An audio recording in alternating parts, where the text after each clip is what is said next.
Nora Alexandra sedang berbahagia lantaran suaminya, Jering SID, telah bebas dari tahanan di Lapas Kerobokan, Denpasar, Bali, Selasa, tanggal 8 Juni tahun 2021 pagi. Nora menuliskan harapannya agar Jering SID tidak lagi meninggalkannya. Dia menuliskan harapan itu sebagai keterangan video yang diunggah di akun Instagramnya.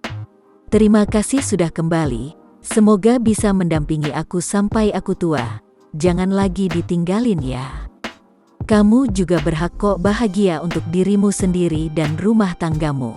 Rahayu," tulis Nora Alexandra di Instagramnya.